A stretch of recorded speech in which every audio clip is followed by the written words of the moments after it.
Imagine, what if you could live like there was no bandwagon?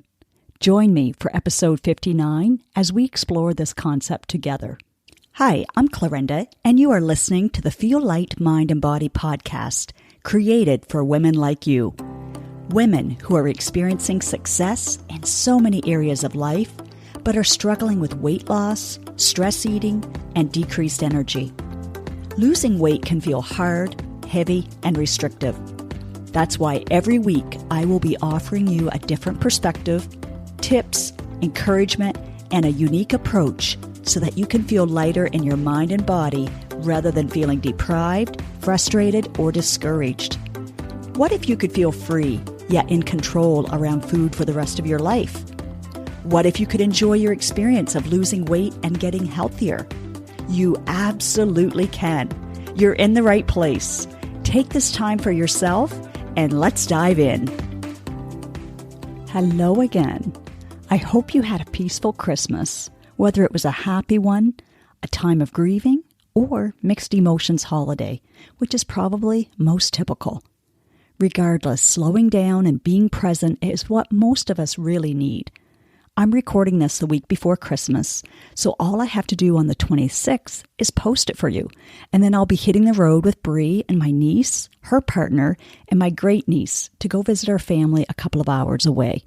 I'm keeping this episode shorter, but of course, thought-provoking, especially as this time next week we'll have entered into a new year, the time we probably reflect the most as a whole. What if you could live like there was no bandwagon? Think about it.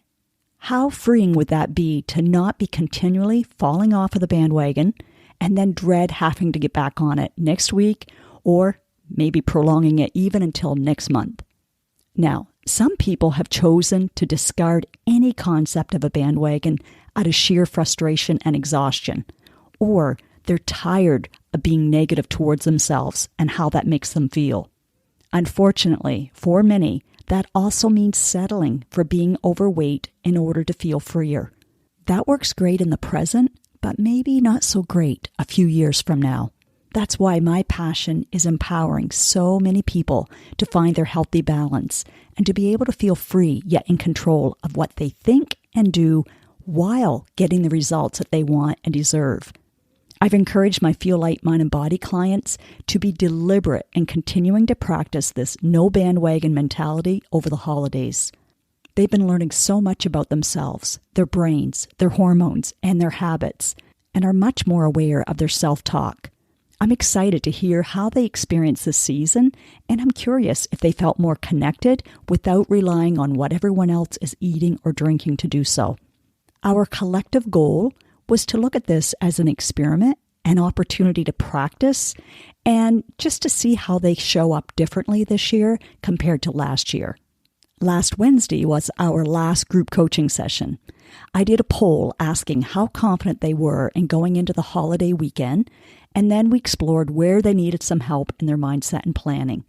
I'm wondering how they made out, and I'll find out tomorrow in the private group.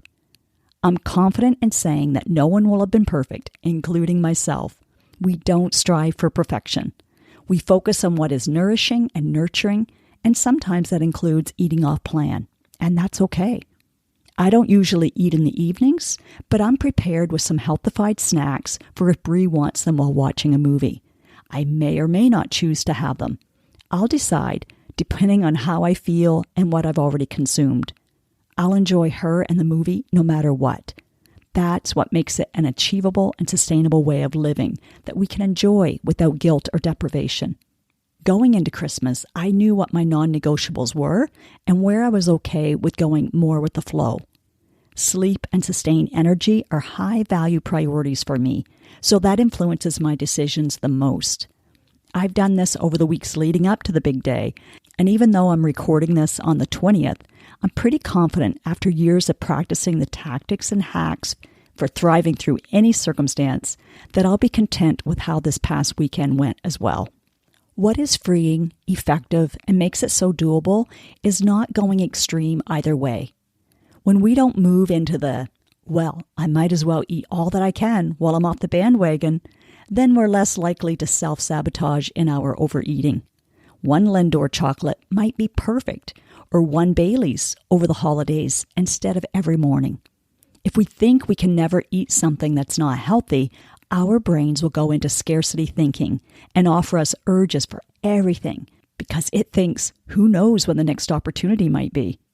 What if I told you that I tell my brain that I can have chocolate, chips, or ice cream anytime I want? It's true.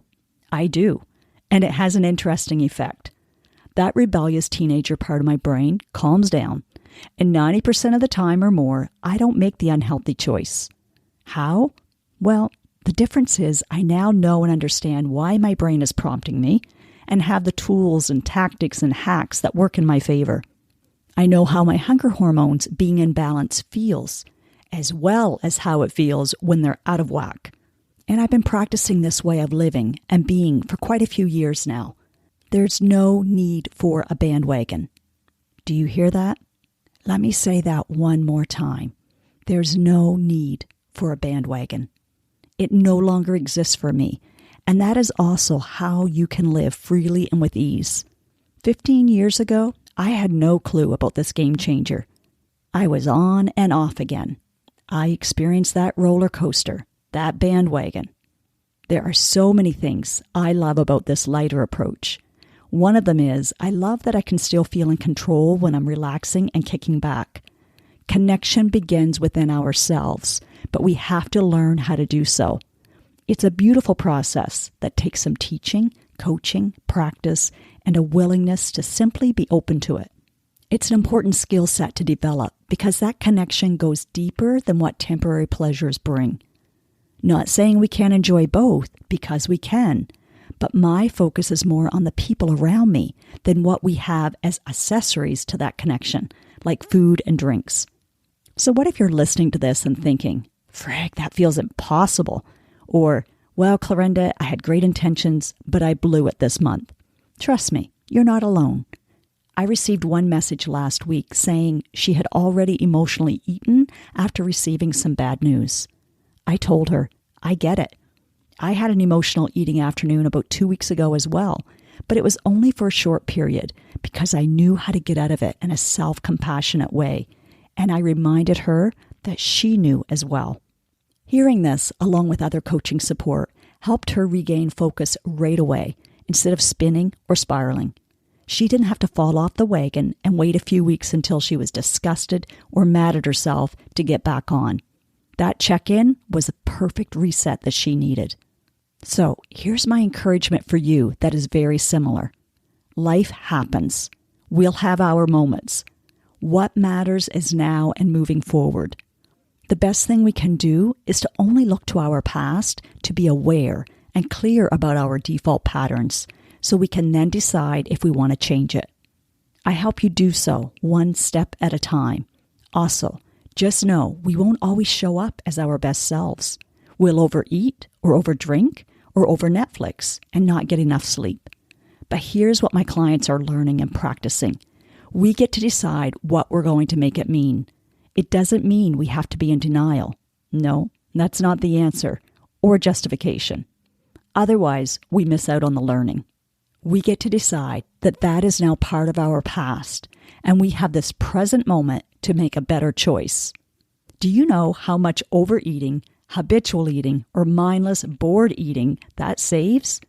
Instead of eating anything and everything for the rest of the weekend, saying you'll get back on the bandwagon on Monday, you simply decide to do what you think is kind and loving for your body now and for your future self. That's the difference, my friend. That doesn't happen overnight. It does take practice. I also help my clients learn how to talk to themselves like they would to someone they love and respect. They get to enjoy their weight loss experience without wasting energy beating themselves up. That sure trumps feeling like crap. And there's no nicer way to say that. Life is too amazing to miss out on, to not show up as the best version of yourself as many days as possible. One of my health values is vitality, living with energy, being able to have the energy and fortitude to feel great, do what I want, be independent, and keep up with others. If you like the way this approach sounds, Then get excited, because this is just a taste of how you'll feel in my Feel Light Mind and Body 3-month course. I have women similar to you, a bit nervous-sighted, nervous and excited, but ready to join me virtually on January 15th. If you too want a doable and sustainable plan, then I highly recommend you claim your seat in the upcoming free 1-hour virtual session. The first one is next Wednesday. In this session, we'll explore the 3 myths that are holding you back from feeling lighter in your mind and body. At the end, you'll learn more about the 3-month course, and whether you decide to join us or not, you'll leave feeling more hopeful and with some great takeaways. I'm excited for you to experience the power of coaching and community, as weight loss can be a lonely, discouraging, confusing, and frustrating process. But it can also be fun, simple, and empowering with the extra support, loving kindness, and expertise. Don't hesitate for 1 minute. Just do this for you, and your healthier, happier future self will absolutely thank you a gazillion times over. Take good care, everyone, and I'll see you in the new year. Now, do yourself the biggest favor. From love, take at least 1 action step from what you learned today. Knowledge without application won't give you the results that you desire. Let me know on Instagram, Facebook, LinkedIn, wherever, what you are choosing to do and when. And yes, please leave a podcast review wherever you are listening to this. When people read your words and can see themselves in them, then you are contributing to women empowering other women. And that feels amazing. You just might change or save a life today.